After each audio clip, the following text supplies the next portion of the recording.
ভাই আপনাদের কোনো চিন্তা নাই, আপনারা ঘুম থেকে ওঠার আগে আমি মিস্ত্রি ডেকে গাড়ি সারিয়ে নিয়েছি। তাই নাকি? হ্যাঁ ভাই, আপনারা অনেক ভালো মানুষ। আপনাদেরকে যে কিভাবে ধন্যবাদ জানাবো আমি ভেবে পাচ্ছি না। আপনাদের মতো মানুষ যে আমাদের এই গরিব বাড়িতে থাকলেন এতেই আমি খুশি। কোচ এদিকে যদি কখনো আসেন আমাদের বাড়ি অবশ্যই আসবেন। হ্যাঁ হ্যাঁ আসবে, আমাদের আবার লেট হচ্ছে, আমাদের অনেক দূর যেতে হবে। আমরা এখন আসি, আল্লাহ হাফেজ। হ্যাঁ, আল্লাহ হাফেজ।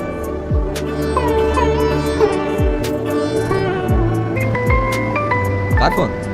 রাহুল ফোন করেছে। ফোনটা ধরো। আমি এখনো ইন্ডিয়াতে আছি। কি তুমি এখন দেশে ফিরে যাওনি? না, আমি তোমাকে পাগলের মতো খুঁজে বেড়াচ্ছি। আর তুমি একবার আমার ফোন ধরার প্রয়োজন মনে করলে না। আমি তোমার সঙ্গে দেখা করতে চাই। আচ্ছা ঠিক আছে, আমি আলীনগর ক্যাম্পাসে অপেক্ষা করছি, তুমি ওখানে চলে এসো, ওখানে বসে সব কথা হবে।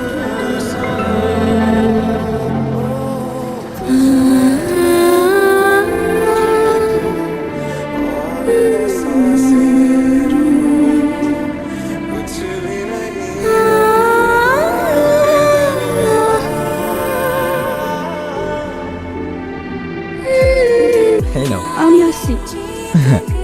তোমাকে আর কোনো ক্ষমতা আমার নেই, কারণ তুমি তো অন্য। তবে একটা সত্যি কথা বলবো, এই কটা দিন তোমার সঙ্গে থেকে সত্যিকারের ভালোবাসাটা কি সেটা আমি বুঝতে পেরেছি। তবে তোমাকে আমি তোমার ভালোবাসার ঠিকানা পৌঁছেছিলাম। তবে কি জানো তো, এই কটা দিন তোমার সঙ্গে থেকে তোমার প্রতি অনেক মায়া জন্মেছে, অনেক মিস করবো তোমার। ভালো থেকো। আমিও গো, এই 7 দিনের অ্যাডভেঞ্চার আমার লাইফে চিরস্মরণীয় হয়ে থাকবে। খালা, পল্লবী, শাবানা ও তোমাকে কখনো ভুলতে পারবো না। তোমরা অনেক ভালো গো, তোমাদের মতো ফ্যামিলি অনেক ভাগ্য করে পাওয়া যায়। অনেক মিস করবো তোমাদের, সত্যিকে বেশি তোমাকে।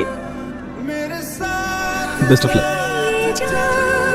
ফোন ধরছিলে না কেন বলো? তুমি আমার বাড়ির পরিস্থিতি বুঝতে পারছো না। আমি তোমাকে তখনই বলেছিলাম তুমি দেশে ফিরে যাও। তোমার জন্য আমি সব কিছু ছেড়ে এখানে চলে আসলাম, আর তুমি আমাকে ফিরে যেতে বলছো? তুমি জানো আমি তোমাকে কতটা খুঁজেছি? দেখো, এই মুহূর্তে আমি তোমাকে আমার বাড়ি নিয়ে যেতে পারবো না।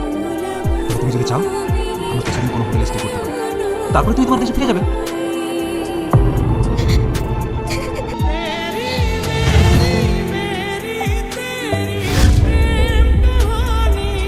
কি হলো মা, কাঁদছো কেন?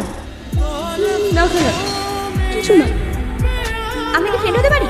হয় না, অবশ্যই ফ্রেন্ড হতে পারি। এই কটা দিন তোমার সঙ্গে থেকে তোমার প্রতি অনেক মায়া জন্মেছে, অনেক মিস করবো তোমার। ভালো থেকো।